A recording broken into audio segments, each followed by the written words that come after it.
Welcome to MotorMav. Do you find it challenging while replacing the Nissan Rogue rear wiper arm? Let's help you today. After watching this video, you will get the best idea for Nissan Rogue rear wiper arm removal.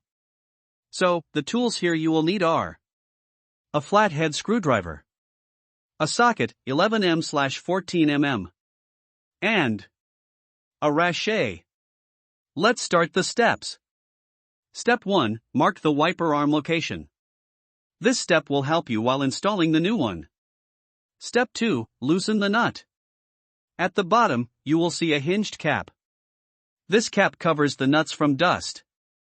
Open up the cap, and then unscrew the nut. Step 3. Carefully remove the wiper. After removing the nut, pull the wiper gently, until the wiper is released from the screw. You can do this step using the battery cable puller too.